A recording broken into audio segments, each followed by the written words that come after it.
Before the fear of Friday the 13th. Before the evil of A Nightmare on Elm Street. Before them all, there was... Now, 15 years later, he's back. Oh, yes. There's something happening here that I've been looking for all of my life. There's smoke. Someone takes her hand. She's running. The same man comes towards her. I'm in a dream. I remember the whole thing. No!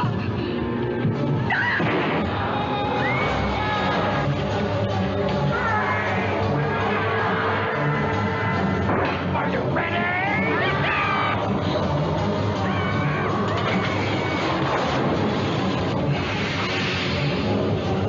Popcorn. Buy a bag. Go home in a box.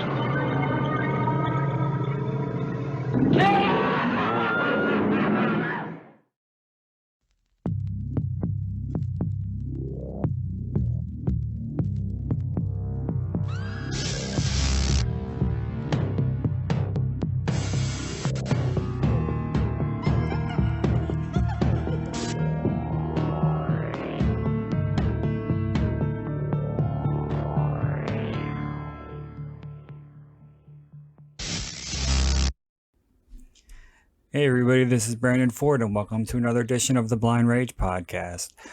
I have Tony the Tiger, aka the Thunder from Down Under, with me again. Say hi, Tony. Happy to be here with you again. Looking forward to this one. Yes, we are doing Popcorn. 30 years old this year. Yes. Isn't that crazy times?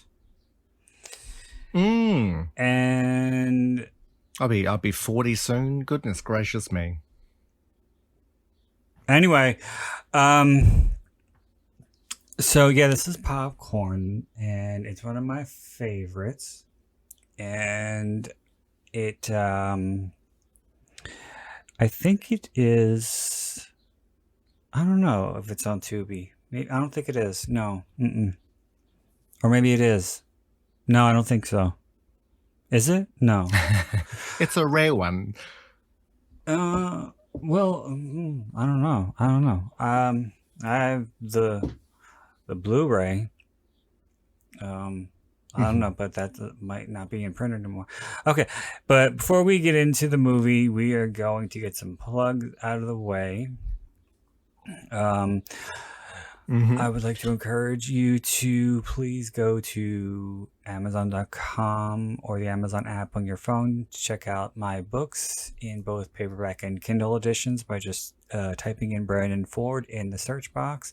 You'll also find my author page. If you select follow, you'll get email notifications whenever I have a new release. I also have some audiobooks available on audible.com. Just go to audible.com or open the Audible app on your smartphone, type in Brandon Ford. You'll find several of my books there. If you don't already, please follow me on Instagram at writer Brandon Ford.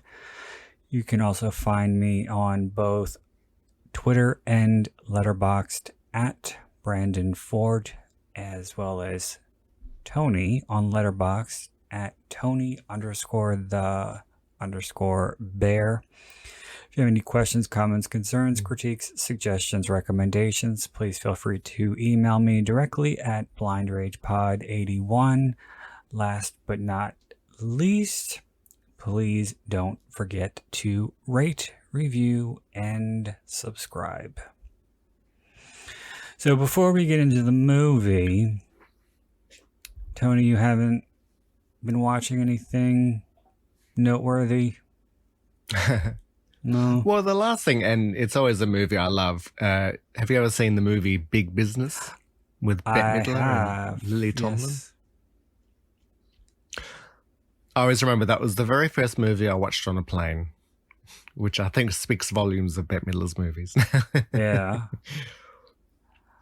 Well, that was a joke they used to say on her show, Bet, like that she won an award with the American flight industry or something like that.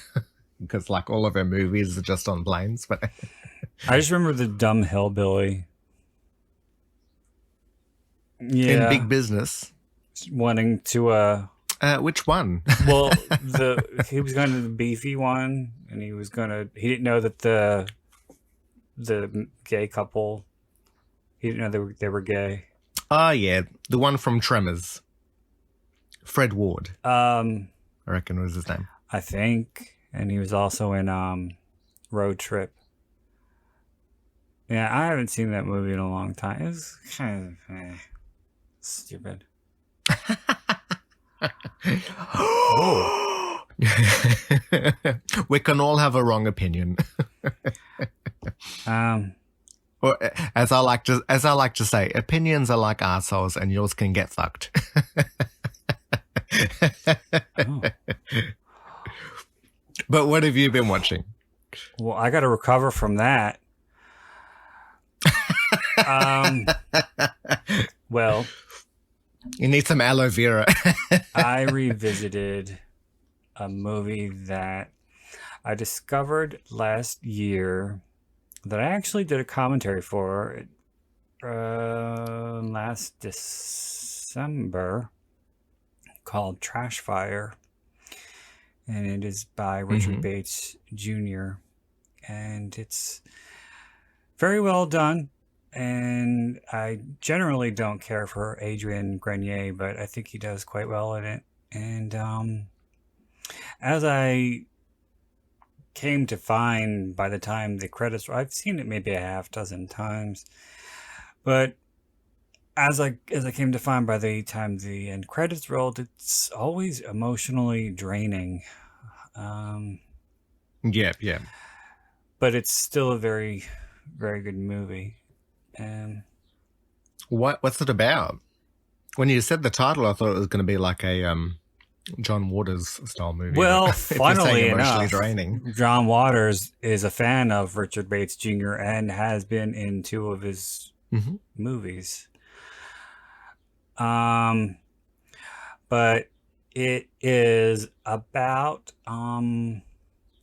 Adrian Grenier's character is a bit of a douche nozzle, and he is in a relationship with this woman, and she tells him that she's pregnant, but she doesn't want to have the baby because she doesn't think he'll be a good father, and he has no connection. Oh, he's a piece of work, and his character really is. Yeah. But he has no like the first thing that he says when she tells him that she's pregnant is that he'll split the abortion. He was like, "What is it? $400? I'll split it with you." Yeah. But yeah. So then he comes around because she's gonna leave him, and she says that the only way that she'll think about it is if he reconnects with his family, because he has no connection with them, and family is very important to her, and his only surviving relatives are his grandmother and his sister, who live somewhere out of state. His parents died in a fire, and his sister was also in the fire, but she survived. However, she was badly burned. And when they get to the grandmother's house, things kind of go awry. It's a kind of a very, very dark drama. It's very good. It's very well written. And I believe it's on Tubi. So yeah. Although I was going to say, I do actually make note of John Waters' recommendations, because I think he does like 10 a year, and they're always quite interesting movies. It got a one of his favorites was what's it called now? It's a French dance movie that I liked. Climax. Oh. Haven't we spoken about that one? So were it not for his recommendation, I wouldn't have even checked it out, I don't think. That's by the director of Irreversible, right? Yes. Gaspar Noé, was it? Yeah. Is that his name? Did we talk about this before? We had mentioned Climax, but maybe off mic. I don't know. Well, John does like Irreversible. And okay. And I didn't know that he did that. Where can we find his 10 film recommendations? I'm not sure. I'll have a look up later, and I'll message it to you. I remember we used to have on our cable on demand. There was a pay service. It was on demand, but they called it. It was called the Here Network, but it wasn't a network. It was just content that was on demand. They had to pay a monthly fee for. But he had a special on there called John Waters Presents Movies That Will Corrupt You. And it was like 10 movies that he hosted, and Irreversible was in there, and Freeway, and a movie called Porn Theater. I think some Lars Van Trier might have been in there. Okay.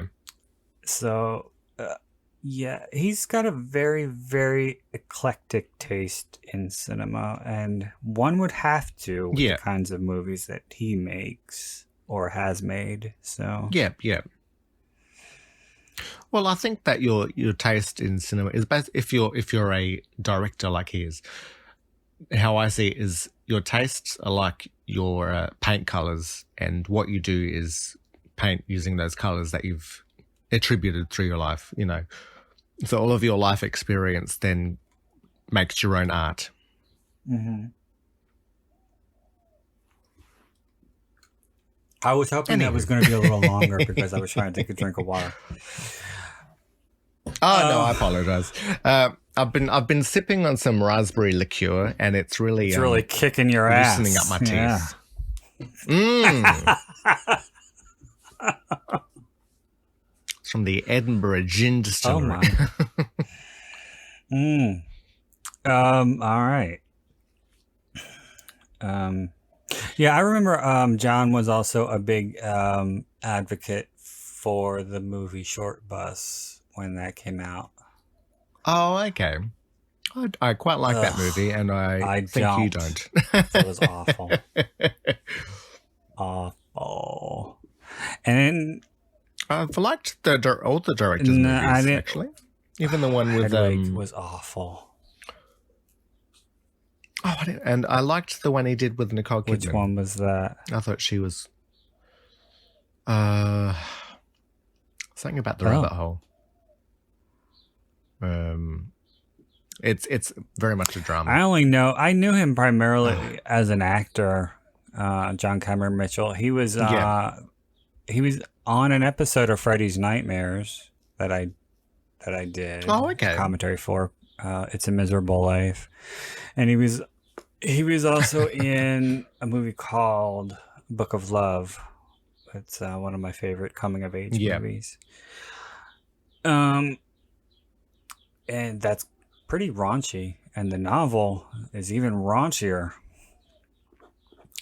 Yeah. I recommend that. I'm writing these down, actually. Well, the novel is called Jack in the Box, and it's by William Kotzwinkle. Okay. Well, it's called Jack in Your Box. It's called Jack in the Box because the lead character's name is Jack.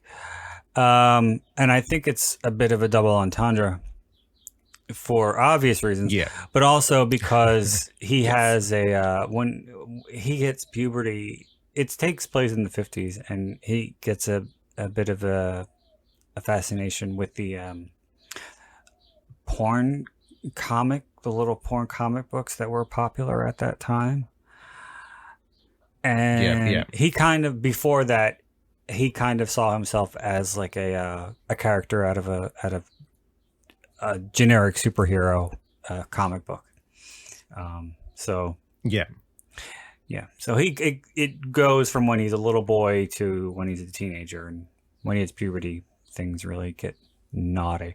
But the book, I believe, is out of print, but it's on Audible, and I was very happy to find it because it's a book I enjoy. Did he have a sexy voice?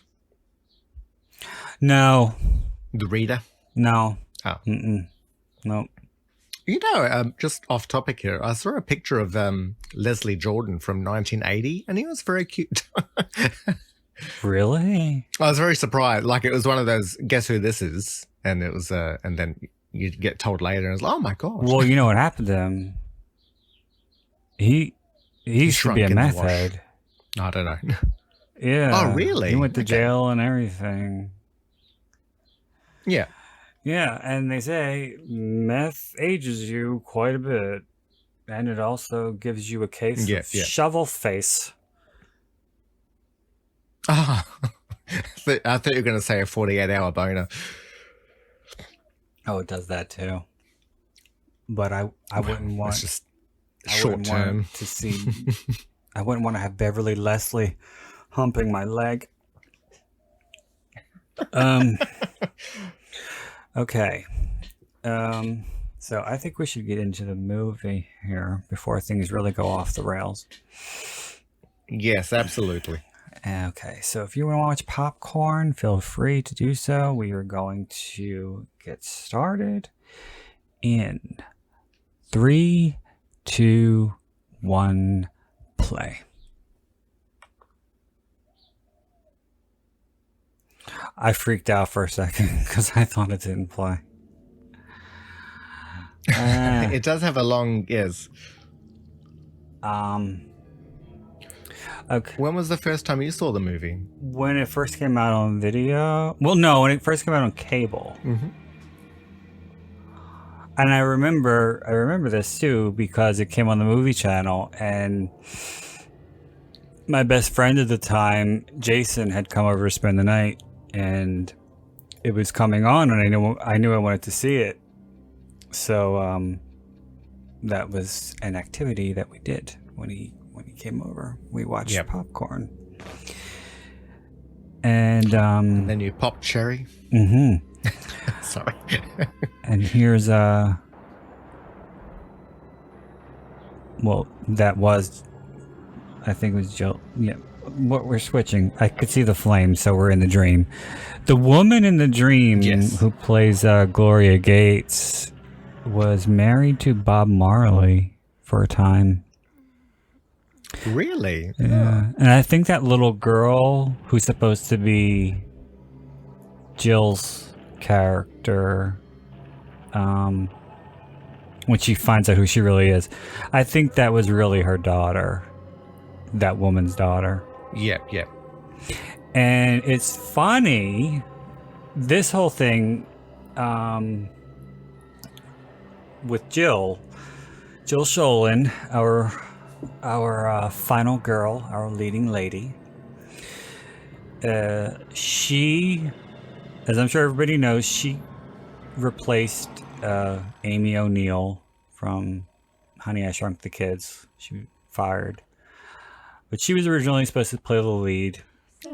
And so Jill was doing a movie called Rich Girl at the time. And they had to shut down because they ran out of money. I remember that was like kind of a... they finished it eventually. But I remember that was an ironic title. I guess, yeah. It was like a stupid 80s comedy. I remember it used to come on HBO a lot. But they had to shut down, and she was at her agent's office, and her agent literally got a call and said, do you want to come to Jamaica to take over for another actress who wasn't doing so well? And in Jamaica, the only stipulation is you have to get on a plane tomorrow. And it was like 4 o'clock in the afternoon. So she flew to Jamaica, and then she immediately had to go into costume fittings, and she said she'd only slept for a few hours.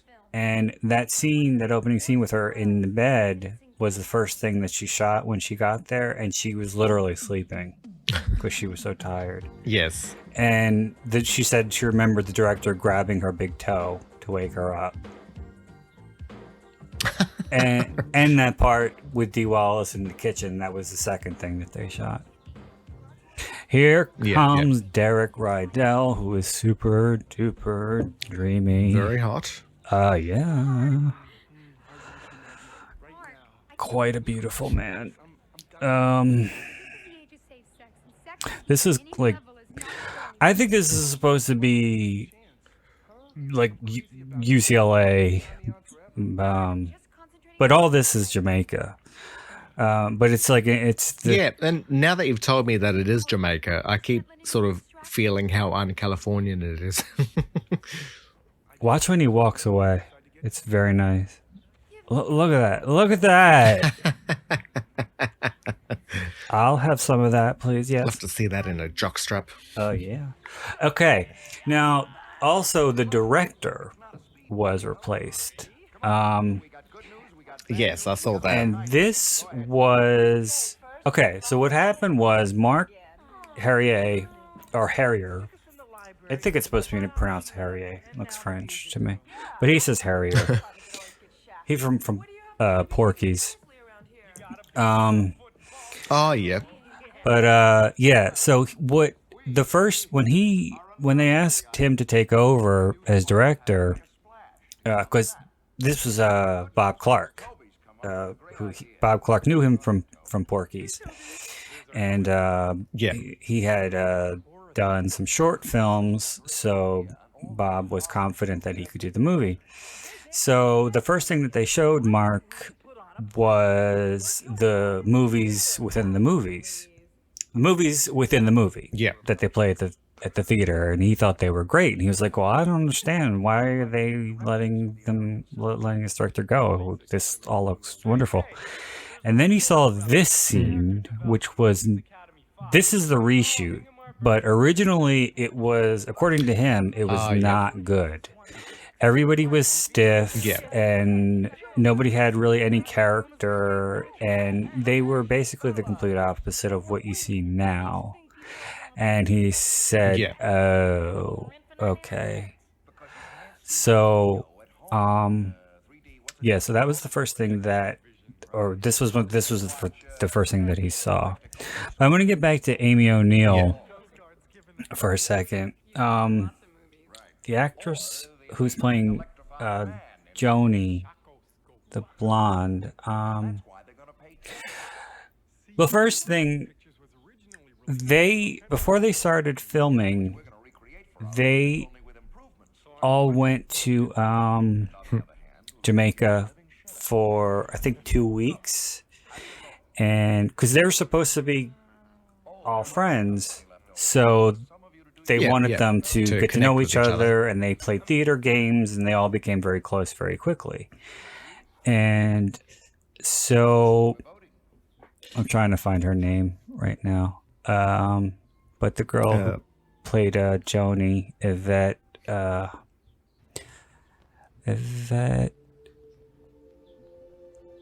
Solar, she was, I believe, in the same hotel room or something as Amy, and she was there when Amy got the call that she was fired.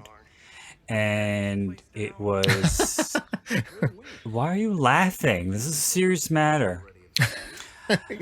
So she felt really bad, and Amy was devastated, but the producers were apparently nice about it. And so what they did was, because they knew that Amy and Yvette were rooming together, they thought they were like, Yvette was the closest one. I had that rapport. Yeah, she was the closest one to Amy. So they paid for Yvette to fly back to Miami with Amy, and for the two of them to have a proper goodbye. And then Oh, that's nice. when Yvette got back on the plane to go back to Jamaica, Jill was on the flight with her. So Yeah. she flew back with her replacement. And there's Ray Walston here, my favorite Martian. Apparently, he was not Oh. not a happy camper. He was not happy to be on this On the movie. movie set. Yeah, no. They said he was Yeah. very grouchy and Well, unapproachable. what really? He didn't Yeah. like Jamaica. He said it was too hot. Oh. I was going to say, why even commit to a movie? If you're Well, not it's gonna- only this one. He's only in this one scene. Yeah, yeah. So I thought maybe they got him because he lived in Jamaica already, but evidently not. no, I think maybe he knew somebody. He probably knew Bob Clark or something. Yeah. But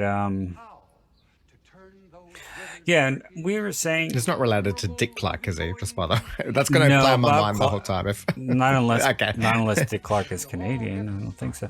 But also the director who Bob. This was basically Bob's project. Bob put this all together. He did, Yeah. he co-wrote it with a couple other people, including the director, Alan Armsby, and Bob and Alan were friends, and they had known each other since Children Shouldn't Play with Dead Things from like 1970, and so Bob was not happy with the movie, but he had to do what was best for okay. the movie, so he had to fire his friend. And yeah, yeah. Alan, Oh, well, that I think that Alan never shows forgave good him. judgment. Yeah. They never spoke again, which I think is kind of sad because they were friends for so long. Yeah. But in this scene here, when they're cleaning up the theater, you can see Amy O'Neill in the background. Because Oh, okay. they had already been filming for 3 weeks, Yeah. and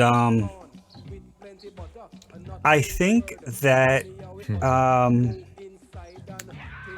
the blonde girl, Tina, who plays Tina, Freddie something her name is. Mercury. Yes.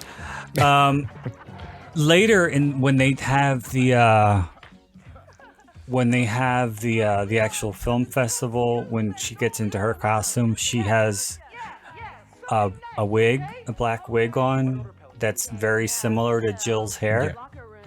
So Yes. I think they originally did that because they didn't want to confuse the audience and have two characters with the same hair.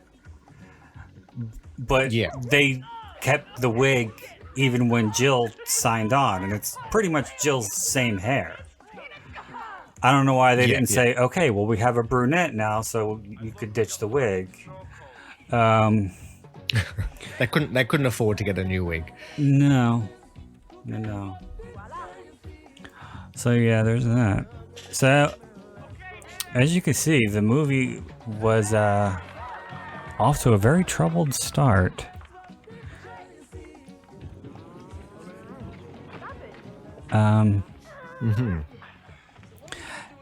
And one thing I was disappointed about was Kelly Jo Minter, the black girl.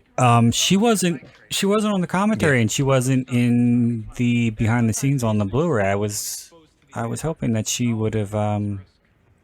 To hear from her perspective. Yeah, I wanted to hear some of her anecdotes because I enjoy her very much. Oh, was she the one in The Hills Have Eyes? Peep Under the Stairs. Sorry about that. Yeah, she's Yes, in the that Peep one. Under the Stairs and A Nightmare on Elm Street 5. And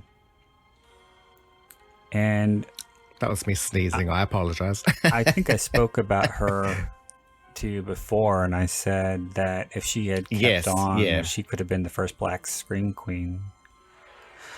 Yes. And Jill, I think, kind of teeters a bit on scream queendom. Yeah. She had this. She had the stepfather. She had When a Stranger Calls Back. Just some pretty. She wasn't. Was she the main character in When a Stranger Yeah, in Calls the Back? beginning. Yeah. Oh, she had such a wispy voice in that movie. Like she was a bit more like whiny-ish. Not whiny, but like it had a scratchy background in it. She's got that Demi Moore kind of voice. Yeah. I think her performance, especially in When a Stranger Calls Back, is very, very strong. Yeah, no, it was very good.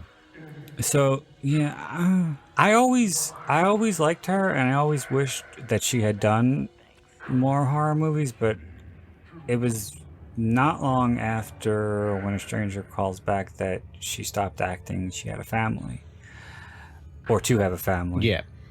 But slowly she kind of did the Molly Ringwald thing, and she became a jazz singer. Oh, okay, nice. She's performed. You could see videos of her on YouTube singing in like small clubs and stuff. Yeah. Just looking a little bit Milo Hughes here. Or Miko. I forget his first name. All those shots of her and here right now, they had to be reshot because they were all shot with Amy. The original, yeah. Yeah. So she had to do a lot of inserts for the master So was shots. the original director just not getting the best out of his out of his actors? Mm-mm. And what Derek Rydell said, because his dreamy self is in the behind the scenes, and he said the first thing that I believe it was the first thing that he was going to shoot was I think toward the end of the movie when he comes into he goes into Toby's apartment, and he said that the director said, okay, so what I want you to do is I want you to walk through the door, I want you to look into the mirror, I want you to see yourself get startled by your reflection, I want you to feel this, I want you to convey that, I want you to move here, I want you to talk to this guy there. He gave him like 50 different things to do all at once. And then when the camera started rolling, he completely froze. He didn't know whether to shit or wind his watch. And so he immediately knew, this is going to be tough. Yeah. Well, I know that there are certain directors who will direct certain scenes that way, but only like action shots. If you need to have emotional depth, then I feel that trusting the actors more is the better way to do it. Yeah. But Jill really doesn't, from what I've seen her in a lot of interviews talking about a lot of different roles, and she really doesn't have anything negative to say about anybody. And she said she liked him when she met him briefly. She liked everybody. It's got. Although I just realized Alan's got 5 consonants in a row. That's something I always notice on people's names. She was also in awe of Dee Wallace, Jill. Okay. Oh, she's got good taste. Yeah, and she said that E.T. was one of her favorite movies, and she was very polite, and she wanted to present her best self to her because she admired her so much, and she watched her act, and she didn't tell Dee, but she saw her as a bit of a mentor, and like took all of her advice at the time. Jill's very, very humble when she talks, and she seems very sweet. Well, I think the fact you're saying she got into singing, to me, it shows that she has a creative outlet still. So this is sort of like this was where her passion is to be artistic. And so you treat other people with that same artism with some admiration, and you want to learn from them. Mm-hmm. Yeah, I think she's doing small things here and there. I think as far as acting goes, mainly tampon ads. Her sons are older now; they're in their 20s. So if she's with them as their mother, I bet they're very cute. She also, interestingly enough, too, said that while she liked everybody in the movie, the cast, and she got along with everybody really well, she bonded primarily with the natives, and she struck up a lot of friendships. Oh, okay, yeah. In Jamaica, and she met a guy, and they dated for like 3 years after the movie, and she flew back and forth to be with him. Oh, lovely. But he wasn't the guy she ended up marrying. I don't know who she was married to. So she didn't get into trouble like Jennifer Rubin. No. No.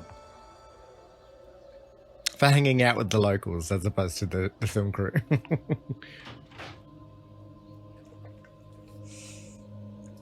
No, this is downtime. Now you made me forget what I was going to say. Oh, I know what I was going to say. For a while too, for several years, she kind of disappeared. And she's been in she's had some pretty iconic roles in some pretty iconic movies that have Are you saying Dee Wallace? No, Jill. No, Dee's still working. Yeah. No, Jill disappeared for several years, and I remember I was Googling her like somewhere in the early to mid aughts to see if I could find out what she was doing or if there was anything out there about her. And I found somebody's blog, or it was a message board or something.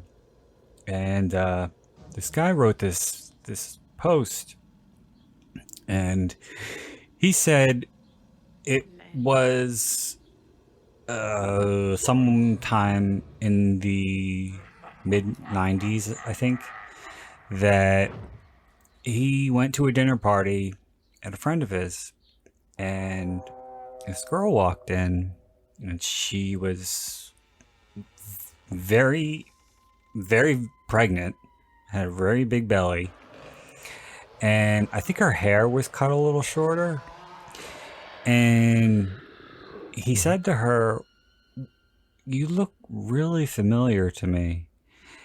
And when she told him who she was, he kind of gushed because he was a big fan of all of her stuff. And he got to spend the whole night talking with her about her movies. I was pretty envious of that. But that was the only time I know that anybody of her fans had seen her until she started making the convention circuit. Yeah. Part of this here was some of this was in Kingston, and some of this was in Toronto. That when that robot was walking that was in Kingston. Then when you cut to D now, Yeah. that's Toronto. Yeah. They had to do pickups and some sound mixing.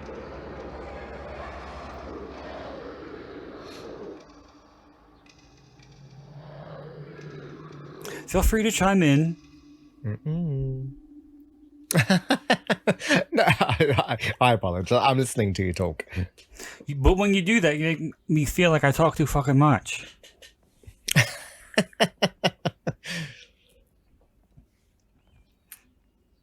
You know, I just found out yesterday that in Australia we have 240 watts, whereas in America it's like 130 something. That's why you don't have kettles. I always thought that was weird that well, the as yet unidentified killer left her that note and made her breakfast.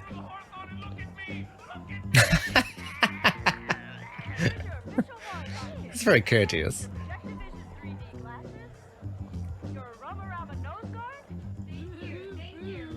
I find this movie to be such a happy experience. I think of a so movie. too. I know for a exactly horror what you movie. mean. When I think of horror movies that are fun, this is like one of the only ones that comes to mind, because it's kind of Yeah, and successfully done. Like not stupid comedy type of thing, but like just almost feel good horror. yeah. I know exactly what you mean, and I feel exactly the same way. Because it's kind of like having that movie horror-thon experience. Yes, yeah. And I mean, even some of the stuff that they're doing here with like the the characters in cages and dressed up, it sort of reminds you of like when sitcoms do their Halloween specials. It's like scary but fun in this, That's Tom Villard right there. Every time you see him like that, that's Tom. Who does the voice? It's him. It's Or him. is it still Tom? But they okay. manipulated it. Yeah. But so Matt Falls is Lanyard Gates in the Possessor movie, and he know when they were, because he was part of the special effects team, and he noticed that they hadn't cast Lanyard, and as he put it, he put a bug in Bob Clark's ear. Well, not Bob Clark.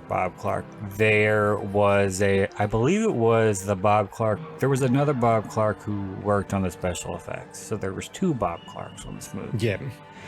And he said it to him, and he was like, "Oh, okay. I'll talk to whoever." And he didn't think anything was going to happen with that. And the next day, he was getting fitted for the wig and the beard. Yeah. But he also is in him and Malcolm fucking whatever the fuck his name is. McDowell? Yes, him and Malcolm McDowell are all over the movie. They are extras a lot. When they're outside, Matt Falls is walking by in one scene, and in the audience, I can't remember his name, but the guy who plays Bud, Malcolm something, the guy in the wheelchair. Oh, okay. He's in the middle. Yes. You know, you and your grandpa jokes.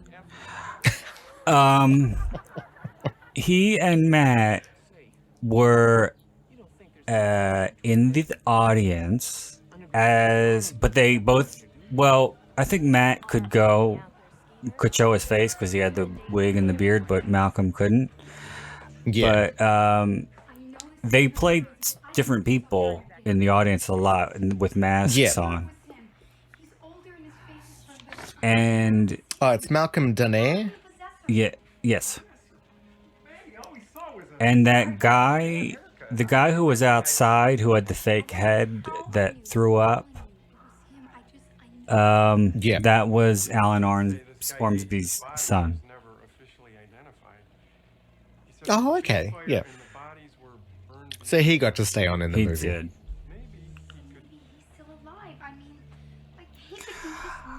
You know, now, I was talking about the Golden Girls to you before, and Tom Villard is in one of the episodes briefly. Yeah. Playing like a college dude. Wasn't he in 2 episodes? Playing 2 different characters? Maybe, but the one I always remember was Blanche and Dorothy and Rose go to some resort, that's the one I'm thinking of. They get sort of shipwrecked with these 3 boys. Yeah. Oh, that nose. It's really, it's really, really sad.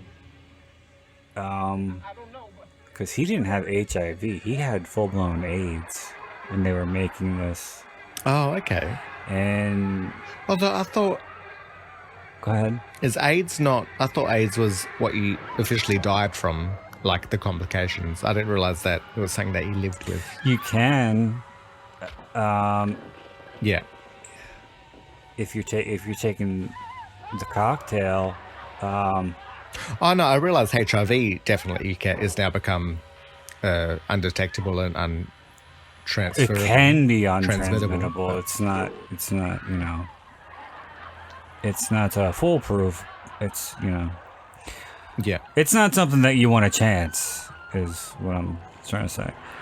Yeah, and I don't think anyone who's taken PrEP is told, no, you don't need to wear condoms. You still need to protect yourself. Yeah. No, but I'm guessing because you have to, if you're going to get on the cocktail, you have to be diagnosed at a certain time.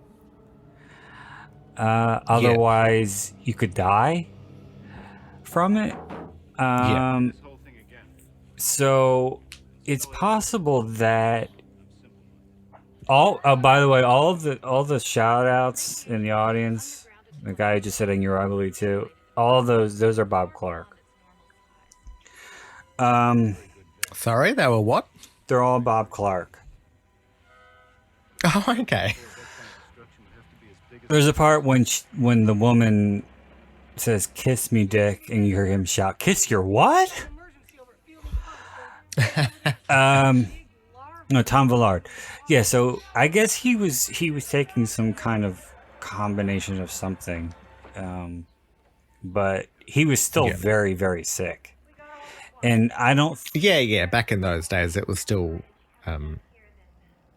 very much unavoidable. I don't think he realized how demanding the role was going to be. Because he had a lot of heavy makeup, and he was in the chair for 4 to 5 hours, and he had to wear the contact lenses that were very, very painful. And in those days, if you had AIDS and you were an actor in Hollywood, you could not tell anybody, because you would not get hired because you were considered uninsurable. And he took the director aside in confidence and told him, and he said, I just want you to know that if I can't do certain things, or my performance isn't as strong at certain times and certain periods, this is why. Yeah. But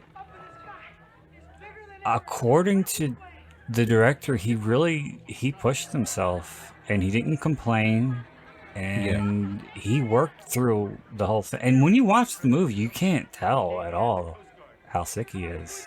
No. How soon after the movie did he end up I think dying? like 94. I think he died. Okay. But after the movie, he became an advocate for AIDS awareness. One of the first. Yeah. You know, like Hollywood. Yeah. It's definitely something that needed to happen with the recognition. Yeah. Well, because before that, the recognition really only came after people died, you know. And there was Mark Patton from Elm Street 2 who contracted HIV, but because after making the movie, you know, everything went so far downhill. He left Hollywood, so he couldn't be an advocate. Yeah.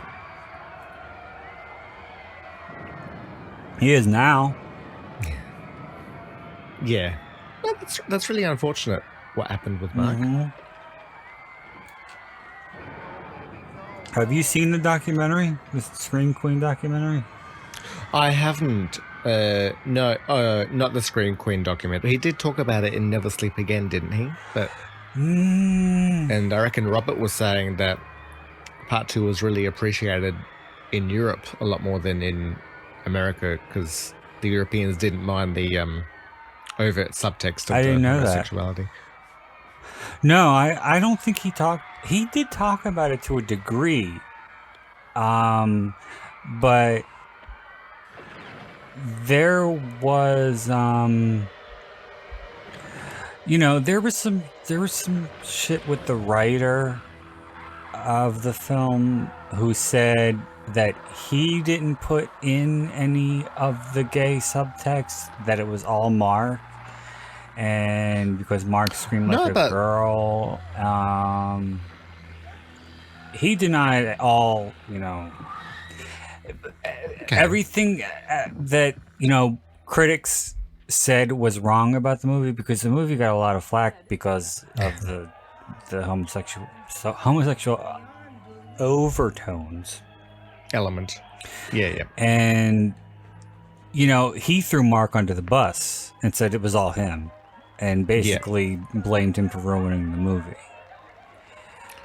Oh, in a documentary I saw, the writer was saying he blamed the director, that there was some subtext, but the director's choices really brought them out into the light. He threw so many people under so many different buses, and he changed his story so many times. It was like a parachuter grabbing at birds. He really came across as a fucking dickhead. And he even did an article, they talk about it in Scream Queen, where he said that the movie ended up being something that he thought should be shown at those god-awful gay... Like The Room, like midnight movies. No. I'm going in a totally different direction here. Sorry. Those god-awful gay conversion places, camps. Oh, okay. That will, to show young gay teenage boys that the love of a woman is all you need to be straight. And Mark brought that to his attention, and he said, "Oh, I said that as a joke." But yeah, in the beginning... Is the writer gay? No. No, oh, okay. But in the beginning, he said, you know, it was not... He didn't have anything to do with it. And then, because everybody hated Elm Street 2 when it first came out. It didn't. Wait a minute. Wait. Yeah, go ahead. Listen. When she says you're pissing me off, that was an outtake. Because I don't know, they didn't say exactly what happened, but when she was doing the scene with Derek, they weren't getting the take right or something, and he was doing something to her, and she really said to him, "You're pissing me off," and the director liked it, and he decided to loop it and put it in the movie. Yeah. But yeah, what was I saying? Yeah, the writer. Oh, you're talking about the critical failure. Yeah, it was not liked for a long time. It only got developed something of a cult following around the time Never Sleep Again came out. I had growing up, I had always known people who were fans of the series, and they didn't like it. I always liked it, obviously. I always thought it was fine. Yeah, and I didn't. But go ahead. Just quickly, something that I had saw that apparently fans of the original didn't like that some of the rules of Freddy changed in part 2, where and that was sort of where people didn't like it. That was the primary reason, because they brought Freddy into the real world, and it had been established in the original that he could only be conjured in dreams, but he had taken over Jesse's body, so that's why he was in the real world. And so he could come out, so to speak, of Jesse whenever he wanted to, pretty much. So they were kind of bending the rules with it. There's one part in the Scream Queen documentary that's really, it's kind of funny, because Mark knew, Robert Russler, who played Grady, he knew. Kim Myers, who played what was her name, Lisa, she didn't get it. Robert Englund got it. And so the famous scene with the "you've got the body, I've got the brain," when he's got Jesse up against the stairs, and he's like kind of sliding his blade across his eyebrows and stuff. The blade was very close to Mark's mouth, and all of a sudden the makeup person screamed, "Oh, he needs makeup, he needs makeup." And he rushed in and he pulled Mark aside and he said, "Do not let him put his blade in your mouth. It will look like you're blowing him." So that was originally what they were going to do. But but it wasn't supposed to be a sexual thing necessarily. It was just supposed to show what kind of power and control Freddy had over him. But neither Robert nor Mark thought it through very well. So yeah, they didn't do that. Oh, it was so restrained at the times. Had they gone in with the intention of, making it a queer analogy, it might have worked better in modern days. But no, not back then. No, they weren't ready. No, they were not ready. No. Do you reckon it would have worked better if it was a female lead? No. No, I don't. That's Bruce Glover right there. He's Crispin Glover's father. Oh, okay. He was famous in his own right, and I think he still is.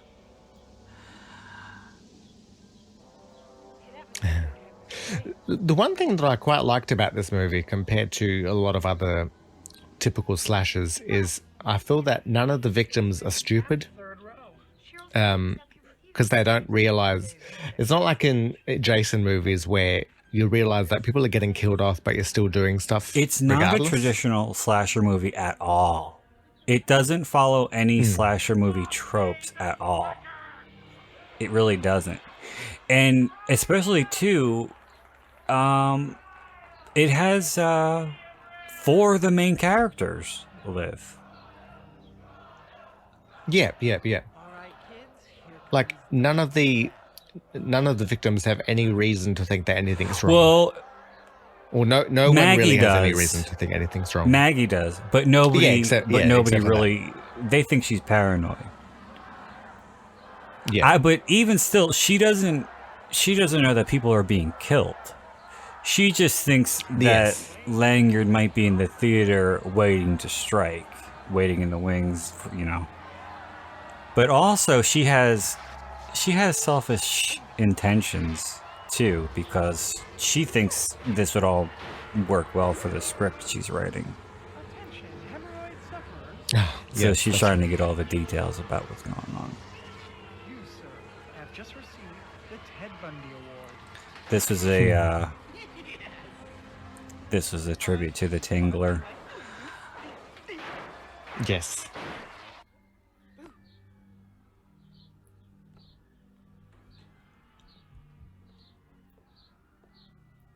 Bud needs you.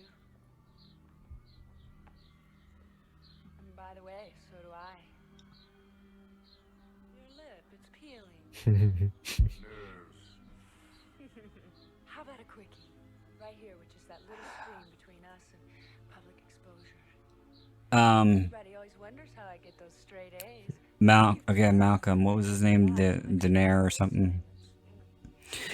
He got yes.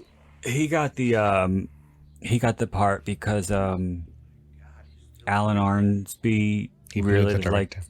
Yeah, he liked him because he did a movie called Heaven Help Us before this. Okay. And Alan really liked that movie and liked him in that, and so he pretty much immediately cast him.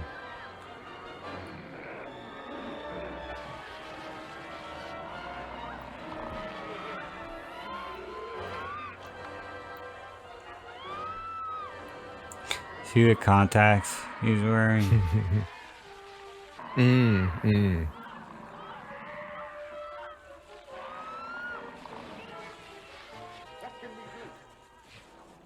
Get Washington on the line.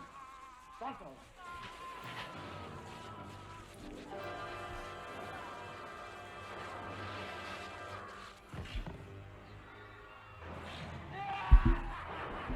What the fuck? And it's good when someone who traditionally does goofy is able to bring a bit of a menace to a role.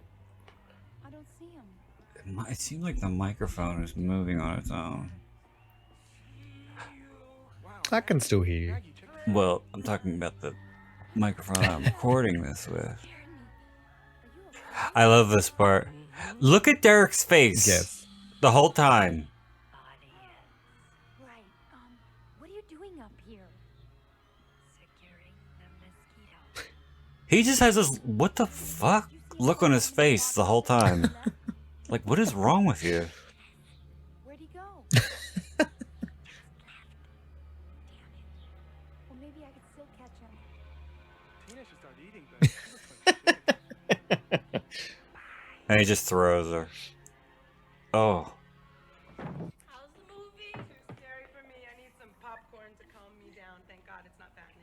And thank God they didn't have that subplot with the popcorn that you were telling me about. Yeah, nobody mentioned that. Any butter? Um, And you can get in the commentary or on the documentary that's on the disc, like I said before, I don't know if it's true or not. I just read it on a message board on IMDb, so anybody could have written that. But Okay. Mark, the director, said that the script did go through some rewrites.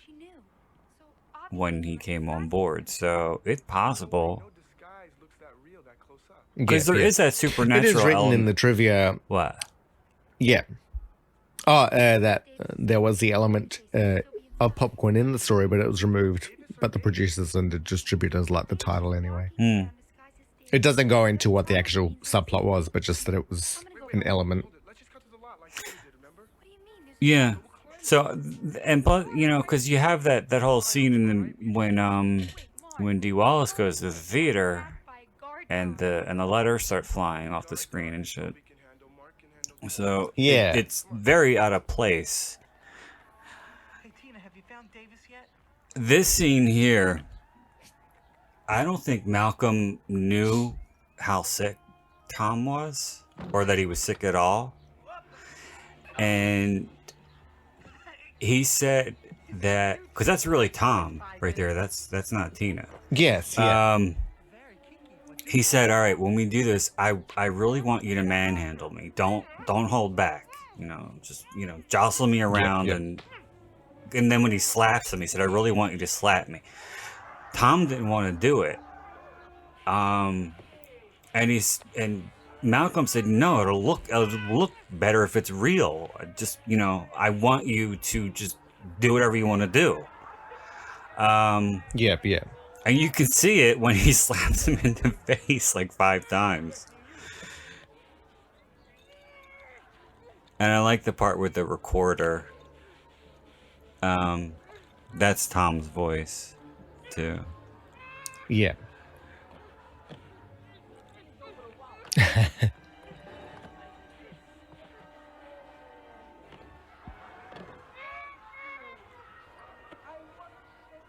I don't know how he got Maggie's recorder. You'll get a charge out of this. Watch the panel. The lights will go on in the following order. Red, blue, green. Oh, what's that? Green, blue. Oh, I forget.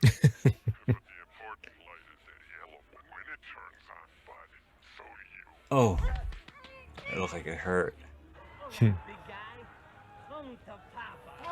Though watching this the first time, I didn't know who the killer. Like I was thinking it was going to be Leonard. Lanyard. Lanyard. Ugh. I keep thinking of that band. Oh, that band, the Lanyards? Oh, I love them. Lanyard Skinner, isn't that a band? Are you making another grandpa joke? I'll take that as a yeah. No, it's actually a combination of I'm stupid plus also I pass off my stupidity as jokes. And you're also slightly drunk.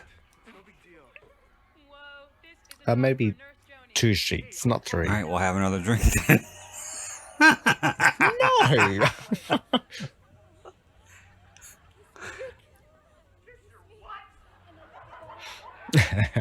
That was that bit that you said about kiss you on the what? Oh yeah. Give me a hand. Watch the candy counter. I love it.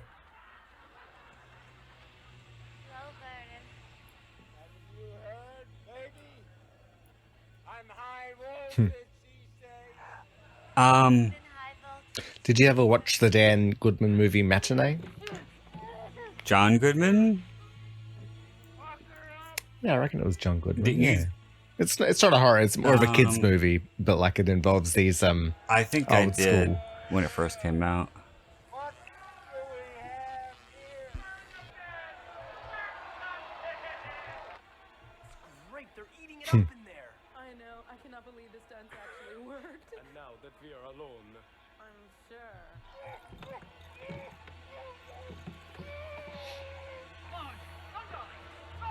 Be happy, Dick. And remember me.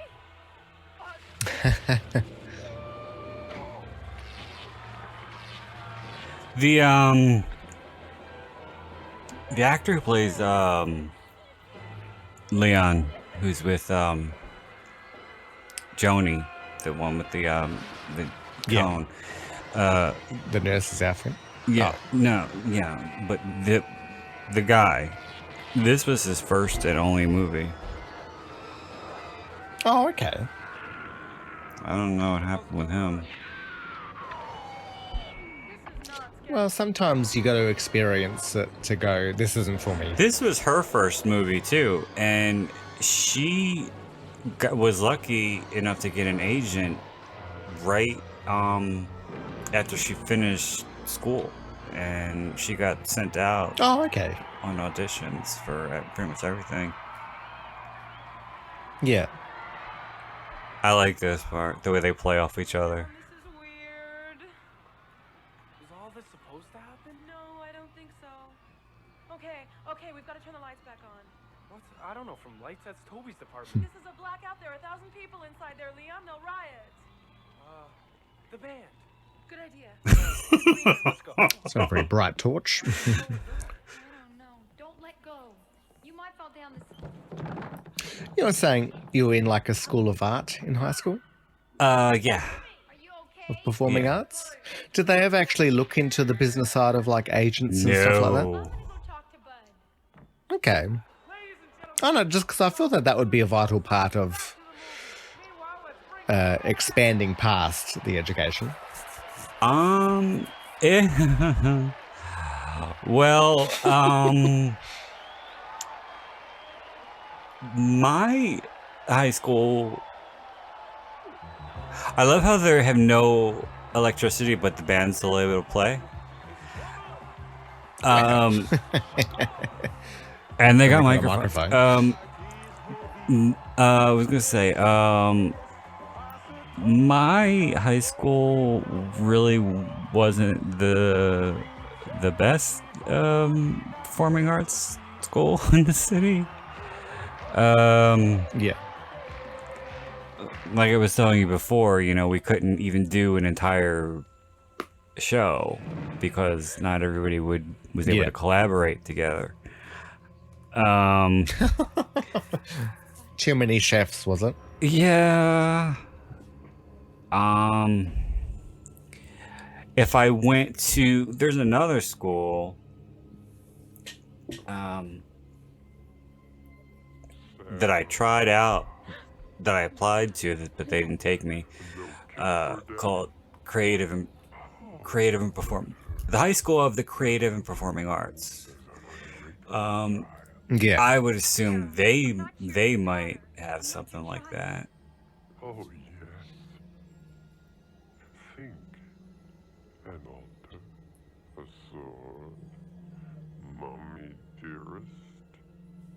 The fountain. Yeah, they didn't take me, and oh, And now it's time. the only reason why I went to the school that I went to was because two of my friends, well, the girl I lost my virginity to, and Oh, the girl. yeah, and Oh, dirty dark secrets. and a friend of mine at that time were going there, and I figured it was better to go to a school where there were people I knew than the other way around. So Yeah. and I really didn't want to go to my neighborhood high school because it's not a good school. It's like Dangerous Minds. Yep. God. Without Michelle. Without Michelle.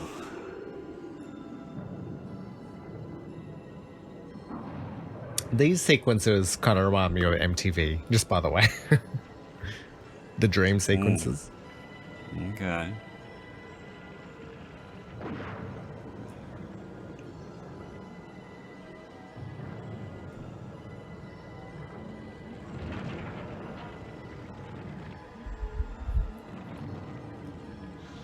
You know what else was interesting was Dee Wallace had her first baby.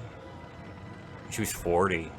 And when she was making this, and she was breastfeeding,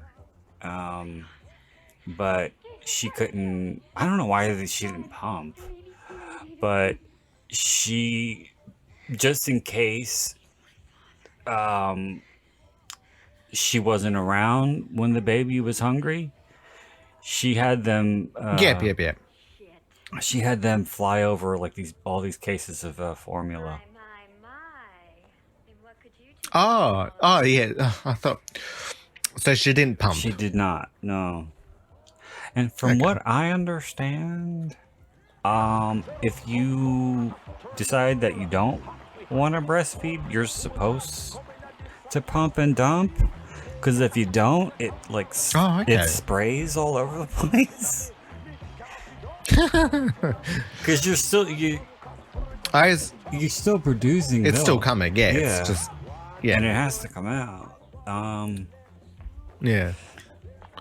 I worked with someone who she struggled to have her first and only child, and I think they were one of the first in the state to have like IVF. So she's quite old now, but every time she hears a baby crying, her breast will start tingling, like she. Just like yours when it starts to rain. Yes, my balls start tingling. My father killed him, and I said he showed possessor. He tried to kill me too, but Suzanne stopped her. She shot him, and she saved me. And I don't know, somehow we got away. She changed her. Jill said when she did this scene, she was so physically exhausted. Well, his body was never found. Yep. Nobody could ever prove that he was dead. She never knew him. And emotionally, I would assume. Now he's here. Oh yeah, I imagine they're very hand in hand. Like you're just exhausted. You're just not even working off of brain energy, but just emotional memory. From what I remember, Tom looks very cute here. He is. You remember him in My Girl? All the way. No. You don't? You've seen My Girl, I assume. No. I have, but what was he in that? He was kind of like the hippie guy in the creative writing class that Veda took. Oh, yep. I think it's real beautiful that she wants to be a writer. Yes. I've been watching her in Veep, which is always very good. Is that still on? No, it finished a few years ago, but I like rewatching it. Yeah. Anna Klumsky. I didn't understand her story because she said that in the 90s she stopped acting and she was working for one of the major publishing companies, I think like HarperCollins or something. And I don't remember what she did. I think she might have been an editor or something. But she said that she didn't feel fulfilled. She wasn't happy. And then she got back into acting, and I think Veep was one of the first things that she did. But if you look at her IMDb, her credits are consistent. Yeah.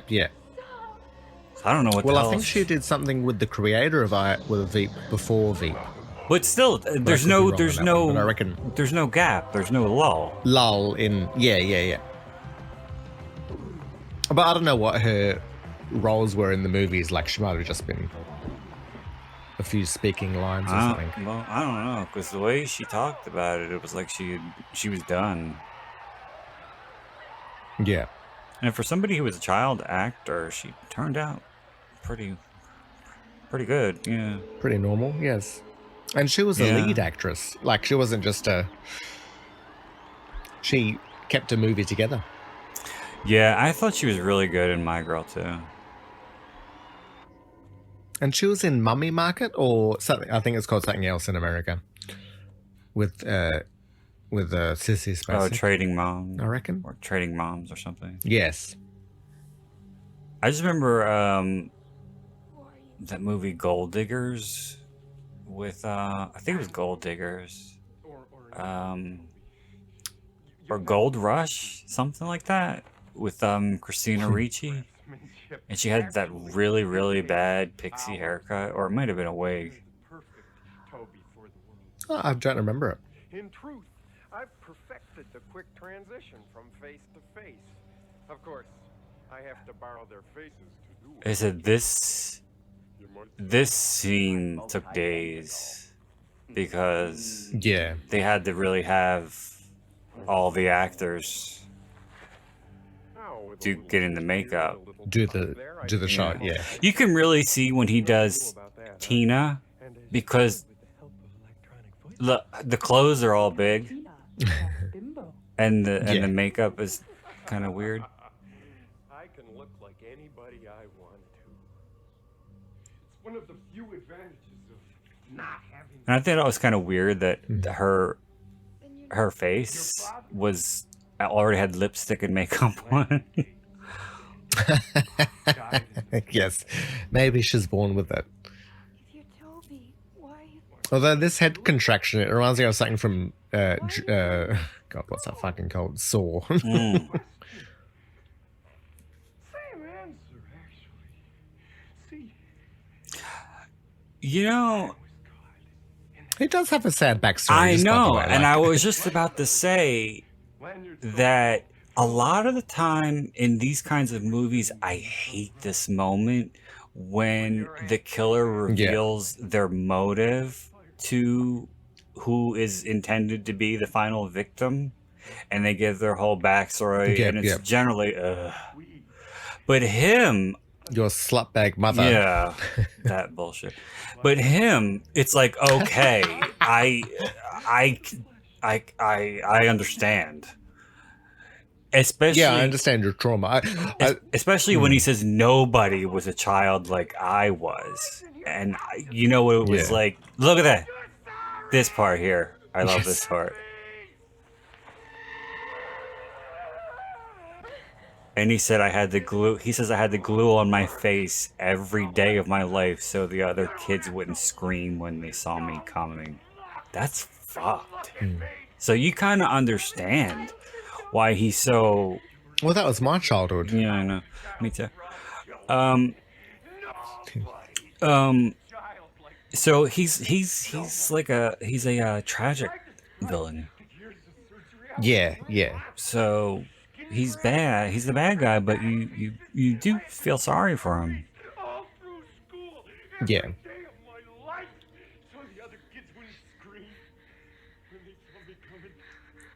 Because this is something that I would say most people could never fathom. You know? Yeah. It's like this is something that's so difficult to handle and to have to deal with day in and day out for years and years.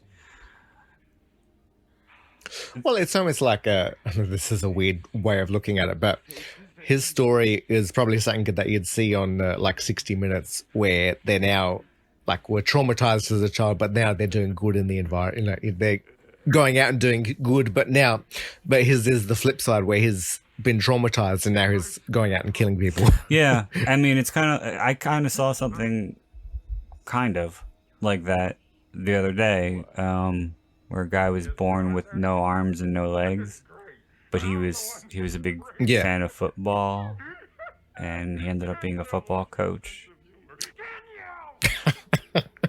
Sorry. You're terrible, Muriel.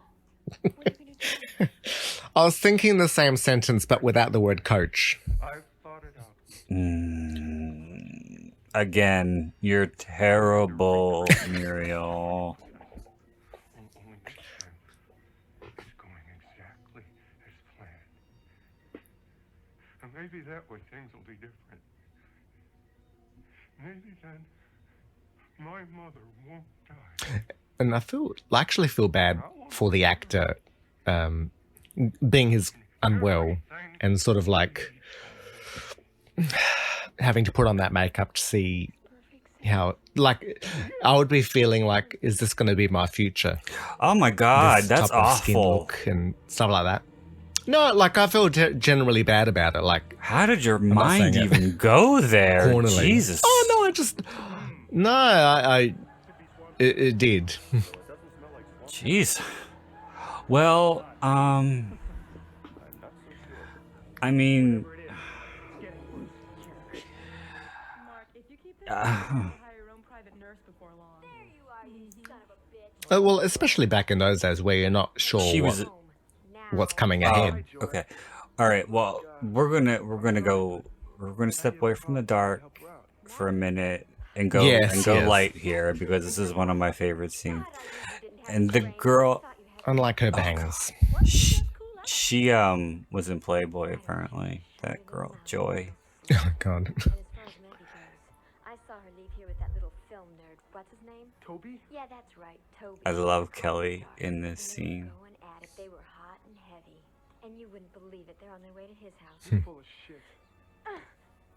Hey, asshole! Oh no.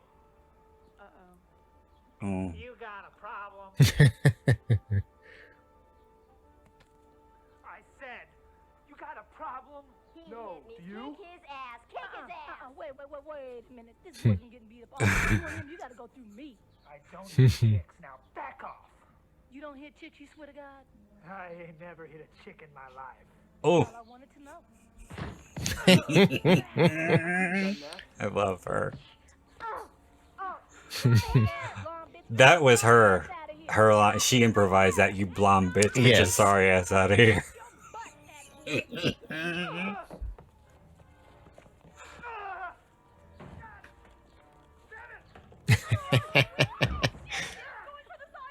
Can't believe she went to Toby's house. Toby and Maggie, are you crazy? You believe that dumb bitch? She's so funny. 48 Crescent Road, apartment 73. Mhm. 5 blocks away. Believe it. She's the world's authority on Toby D'Amato. Use the side door. Right. Oh my God, my stench cue. I'm late. Almost time. Plan your day. See right there, you get kind of hints that about Joni's. There's a couple. There's that one, and there's a scene in the beginning when Toby presents the idea about the horror-thon to the class, and right when he Yeah. starts, she cheers him on. She gets all excited. So like she knew exactly where he lived. Sure, why not? Were Yeah. little hints that she had a crush on him, and then you don't find out for sure until later, like right before he's about to kill her. Yeah. That's one of my favorite lines. Liar, liar, face on fire, face on fire. Man, your gaze is crazy. I remember your glue. Everything that you say bounces off me and sticks on you, sticks on you, sticks on you. No, I was gonna say this is kind of awful, and I don't know if I should go this dark.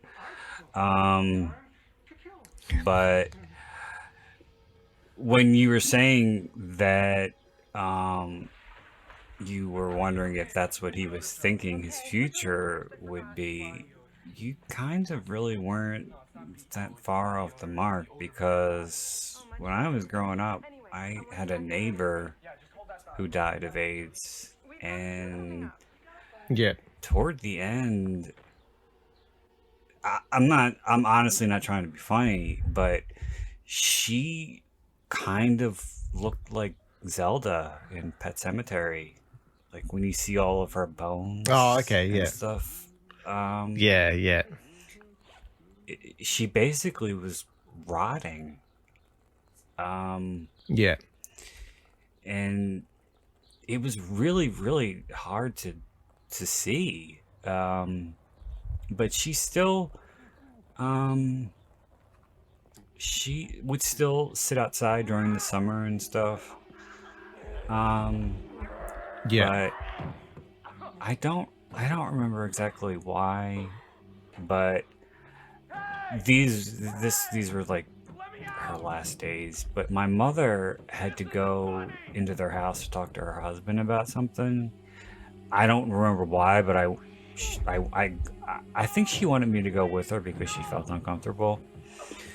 But yeah. they had brought a hospital bed down into the living room area, and by that point, she was so sick and in so much pain that she was just wailing, just rolling on the bed, and just wailing and moaning. And for her husband, and I think their son, somebody else was living there. It was just like another day to them. You know, they really they didn't respond to it because, you know, this was where things were at that time, and there was nothing that anybody could do. It was just so sad. That was your first day of seeing her in pain. That was my 7 years. Yeah. I got problems of my own here. Don't you talk about love to me. We're gonna make a movie here. This is another terrible story. This is another terrible story, but she told it as like to make us laugh, so I'll share it. But they had a dog, and she took him to the park, which was really close to where we lived. And he saw a squirrel, and he got really excited, and he started chasing it. And again, by that time, she weighed like almost nothing. So he chased after the squirrel, and he literally dragged her across the concrete. And when she finally, she was so pissed when she finally got him to stop. She said, "This is awful." She was so pissed that when she was finally able to stand up, she kicked him in his balls. Okay. Well, that's what male dogs think with sometimes.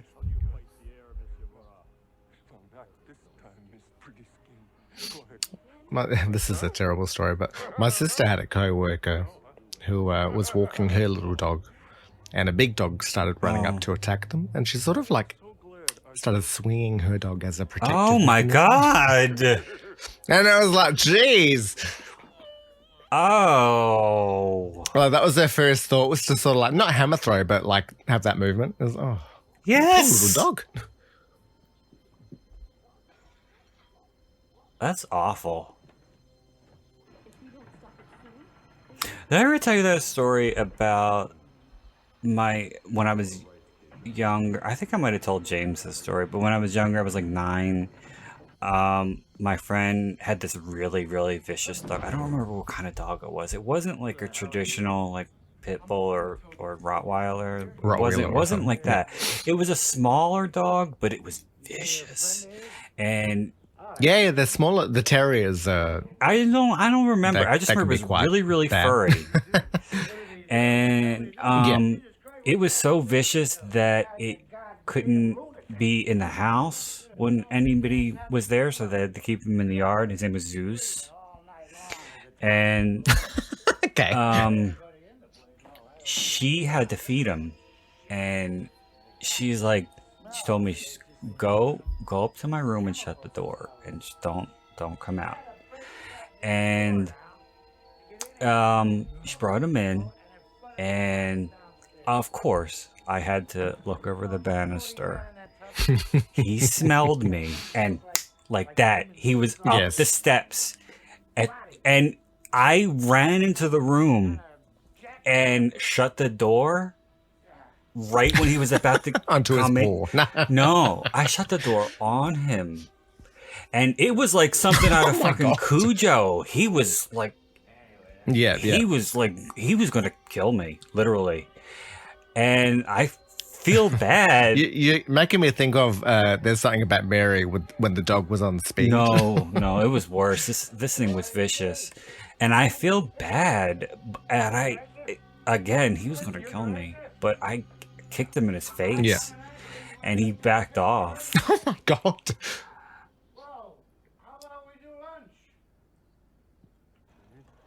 You asserted alphaness.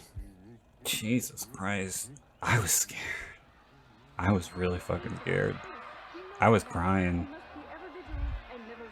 And she had, he liked Ritz crackers. And she was calling him with the Ritz crackers. Yes.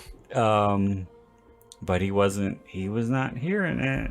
He wanted something else. He wanted fresh little boy meat.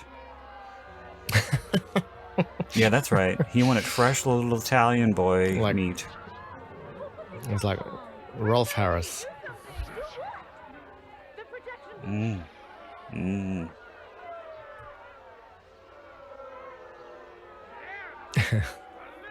Oh, another thing that's interesting about this movie is when they got the distributor. The distributor came up with the marketing campaign that's, you know, the regular poster with the mask. And everybody was certain that this was going to get a PG-13 because it's really it's there's no nudity. That's not. I think there's only like one fuck. And it's just, like we were saying earlier, it's quite fun. It's fun, and it's like I could imagine it being PG-13. It's if it was made now, it probably would be. But the MPAA gave it an R, and they wouldn't say what to cut. They just said it was too intense. And I think it's PG-13 here, just by the way. But another thing that I don't know who didn't like that. I guess the MPAA or whoever has a say in what's on the poster for the marketing campaign, because the poster has to be, you know, friendly to everybody regardless of the content of the film. And on the mask in the original poster, she had tears in her eyes, and they said that that implied pain, that the mask was being ripped off of her face, so they had to take the tears off. Like, forget what it was exactly, but there was such issue with the cover art for Zack and Miri Make a Porno. Like, I think originally it was just going to be stick figures, like drawings, but one of them had boobs, and they had to get rid of the boobs. Like, it was like oh god.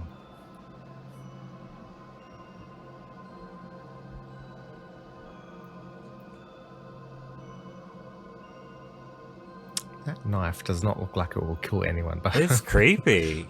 It's very ritualistic. Yes, yeah. Satanic. Sharon Tate. Yes.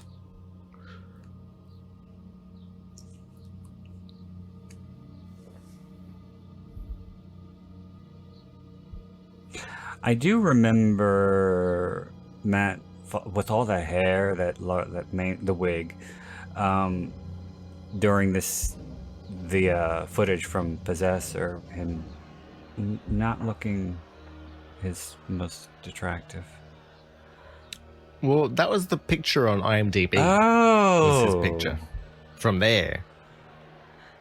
Oh, so when I was saying it's one photo and it's not quite attractive. Well, I think this was the only movie that he was in where he was supporting. He only did extra. work. Yeah. She was so claustrophobic, Jill, when they did this, that they said it was very difficult to get her in that thing. And they only. I meant to ask when you're ready.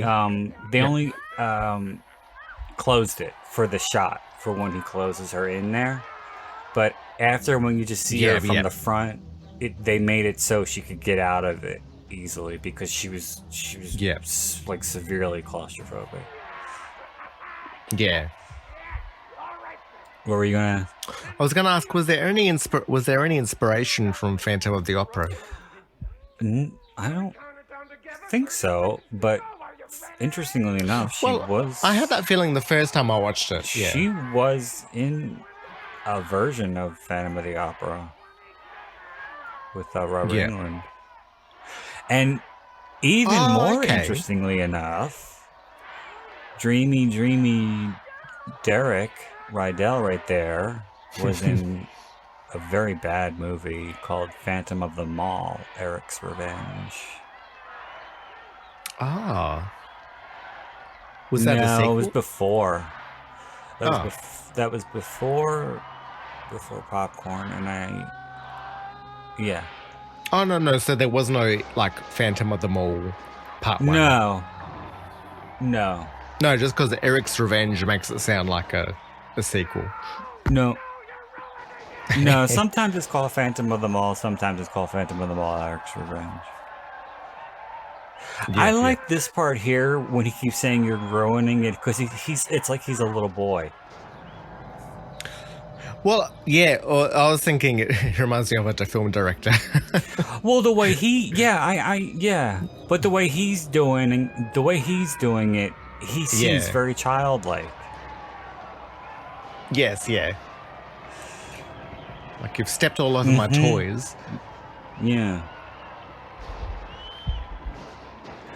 The shot where the mosquito went past Jill, I think you could tell she had an open back. Yeah, I remember that. Because you see her kind of like her shoulder kind of goes up. Like she moves her head too much. Yeah. She flinches. Yes. You know, this inspired the opening of Scream 2. No. That was He Knows You're Alone that they totally ripped off. Oh, okay. Yeah, watch the opening to He Knows You're Alone. It's Scream 2. And then watch the rest of Scream 2 and its Final Exam. We should do a movie called He Knows You're a Loner. All right, Grandpa.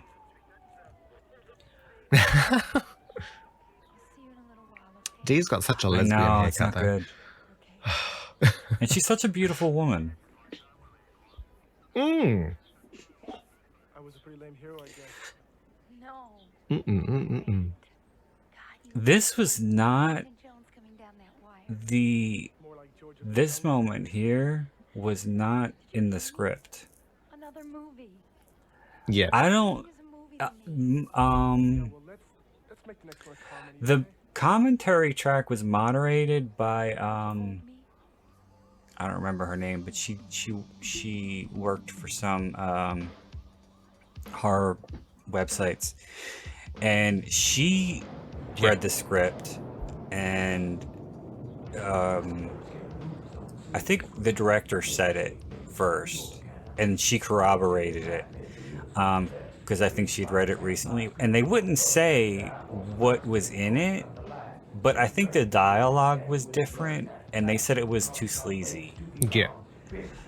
I think. Okay, yeah. I think there was like some implication of sex, like, you know, everything's okay now, let's go fuck, basically, because that was what he was trying to get into her pants the whole movie. So yeah, I think that's what happened, and they were like, no, we can't, that's not good. Oh, Yvette spells her name differently than I thought. Well, would you with an I? I've never seen it with an I. I don't know. Well, commonly here it's with a Y. I thought she did spell it with a Y. No, it's I like Ivan. Oh. Apparently this theater is still up. Yeah, it's a historical site.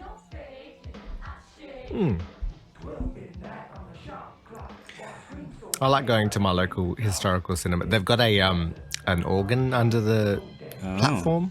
I bet they do. For when And I bet that's why you like going there. Yeah. You like to play that organ. Holla. So, yeah, you know.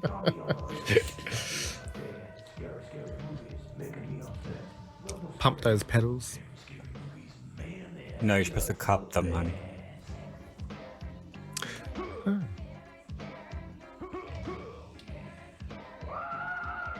I saw on YouTube there's a video of Jill and I think it might have been Dee Wallace and the director maybe at a at a screening of this, and they did a Q&A before the movie, and her sons were in the audience, and she pointed them out, and they had never seen the movie before. Warning, do not open. Oh, nice. Dee Wallace's. No, Jill's. Oh, sorry. Oh, that's nice as well.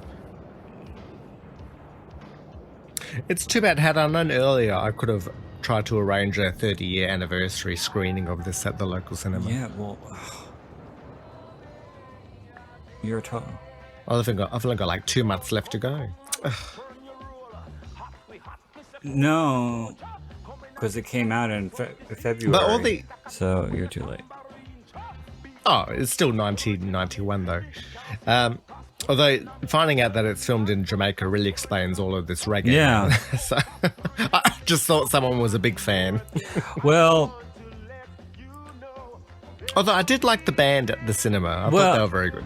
They really did. This is really their song. And this song was a big hit in Jamaica. And Malcolm said that I think he heard it when they were there, and he really, really liked it. And he told the director about it, and they somehow got the band to be in the movie. Nice. So that was like kind of a last minute thing. Yeah. Well, I wonder if the blackout scene was originally written differently then. Maybe. Because there was no band to sort of cover it up. Yeah, maybe Derek, did a strip tease or something instead.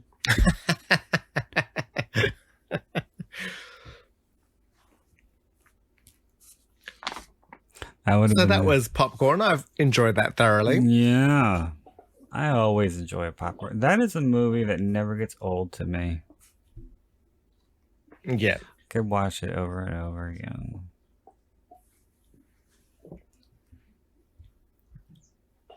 It's because of the Jamaican film crew. It is.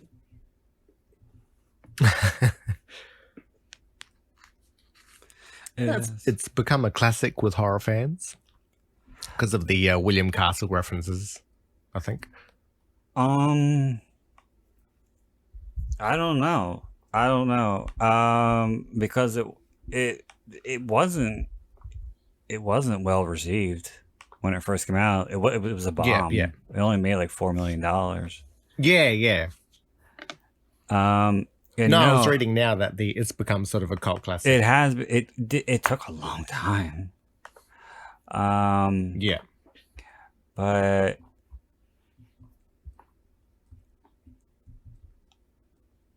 I think it took like probably 20 years, give or take. Yeah. For it to become considered a cult classic. And the Blu-ray, I don't know what the fuck happened with that, but that took something like 3 or 4 years to come out. Because Synapse announced it, and they said, we have a commentary with Jill and cast, and we have all new interviews, and then nothing. Literally for years. And Well, they were just taunting you. Yeah. We have it, but we're not going to give it to you. And I tweeted them like, "What the fuck, man?" No, I did tweet them and say, "Is popcorn still coming?" And, they did respond, and they were like, they didn't say why it was taking so long, but they did say it's still coming, but it's probably not going to be for another year, and it ended up being like another 3. Yep. So it wasn't another year. No, it was not. They were deceptive. Yes. It's like I like it when people say I won't be a sec, because they're not. They're not lying then. No, Americans don't say that. It's very Australian here. Won't be a minute. Well, it's English too. The English do that, say that. You just reminded me of Weird Science when Kelly LeBrock comes, or whatever that was. Kelly LeBrock. When the grandparents come and they start flipping out, and she says, "Would you wait here? I won't be a moment." Yes. Okay. I was just trying to look up, now that the film's finished, I was trying to look up John Waters' recommendations, but yes, I'm on the edge of my seat.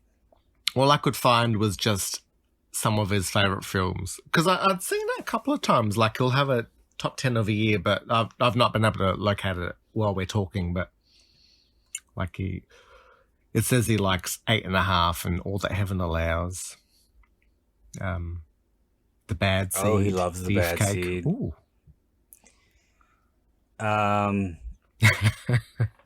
Sorry.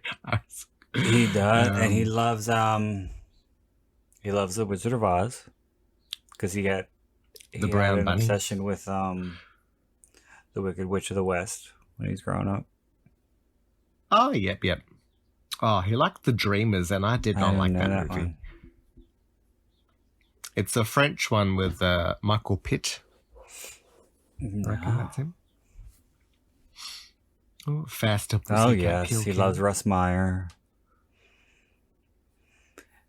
Oh, I started watching, but I didn't get to finish it. I started watching Die, Mummy Die. But I was watching it at my mum's, and I had to leave. But what I saw, I was intrigued by, so I want to finish it. Well, I told you that there's a very racy scene with Charles Busch having a 3-way, so it's probably not best. It's good to watch it in front of Mumsy. No, well, it was in my sister's old room. And like this is just a conversation that you might know. It's just coming back from interstate. I told you she's moved over, but she's coming back. When? You mean she's moving back, or she's visiting? After Halloween. No, well, when she left South Australia for the Gold Coast, she was just staying in an apartment, which is sort of rent by the hour. But so she's coming back to sort of sell some stuff apparently, and so they can buy a proper place up that way. So, but my parent. Well, but I thought you had the me and my mum are a bit annoyed. Yeah, I know. So that sort of annoyed me that we did the whole goodbyes. But what's annoying is that everyone's going to go, except for me, everyone's visiting her over Halloween. And had we all known she's coming back a few days later, like probably people wouldn't have gone.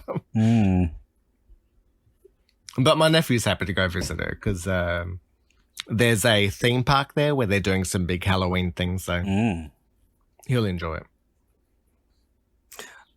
Well, I don't like to, I don't like to give away when we record, like I said, but. Oh God, I've forgotten that. Well, you already fucked it up, so, so I can say it. Well, they've already been and come back. So. you already, I must write that down on my hand. Ruin so I don't the whole forget to do it. charade. But Well, if people have gotten to the end of the podcast, then all the better for it. That's a little reward for getting to the end of it. Well, yeah, but since you've ruined the whole charade, and I'll stop saying it like that. Like your Fraser Crane. No, I was going to say that because you made me think of Halloween stuff, extravaganzas. Yeah. Shudder is doing a Elvira night on the 27th this month, and nice. She is celebrating. They're celebrating 40 years of Elvira. Yes. And didn't she turn 70? A milestone? 70. Yeah. I was gonna say, but she looks impressive. Didn't want to offend her by saying the wrong age. Oh God. I think it's best not to she looks like 45. I think it's best not to say anything about age. Yes. Well, I've aged like a bowl of fruit, so I can't complain. But no, on Shudder, she's gonna host Mistress of the Dark, and she's gonna host the House on Haunted Hill, Messiah of Evil, and something else, some Christopher Lee movie.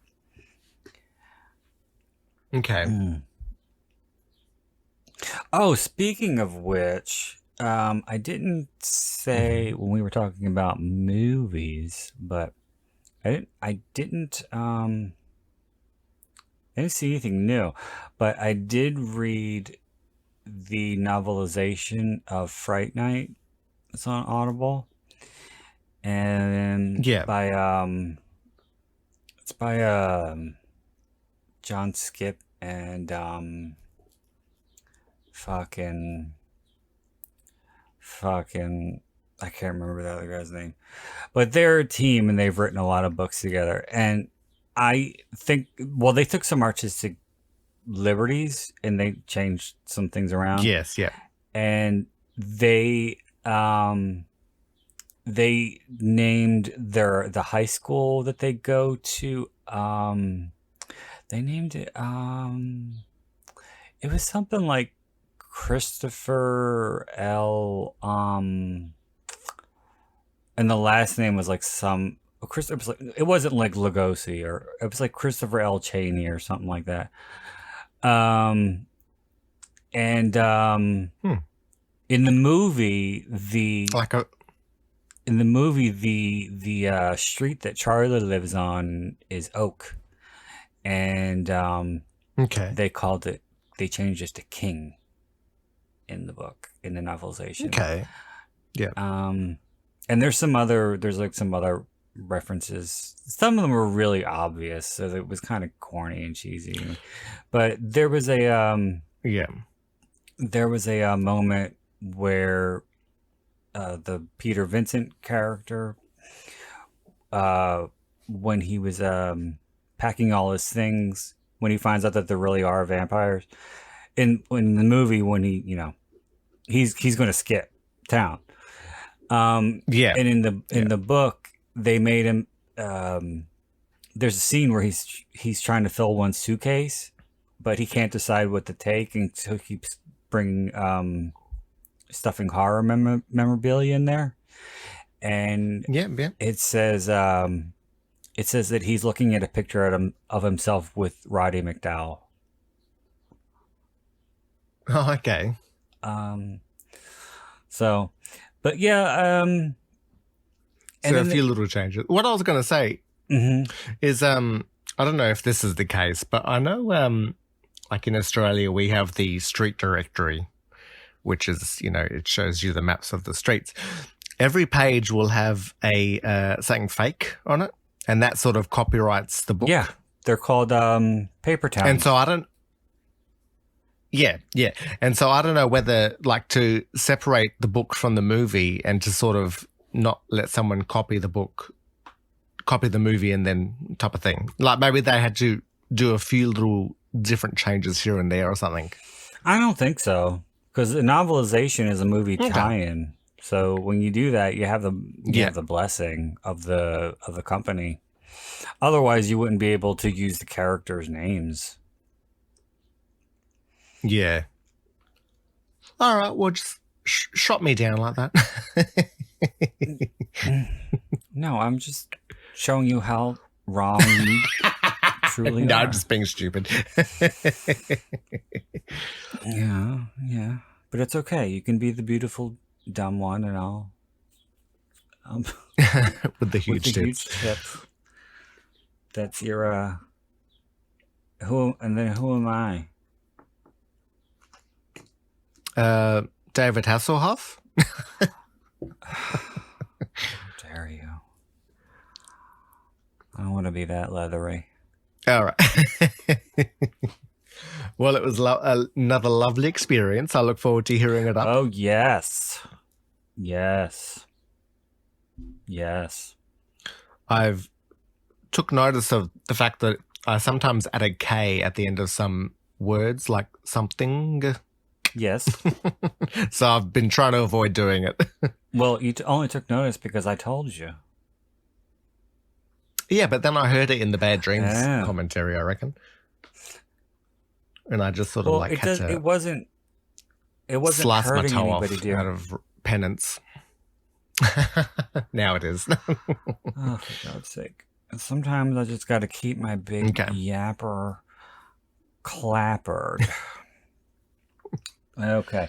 So, I want to thank Tony for joining me for another commentary.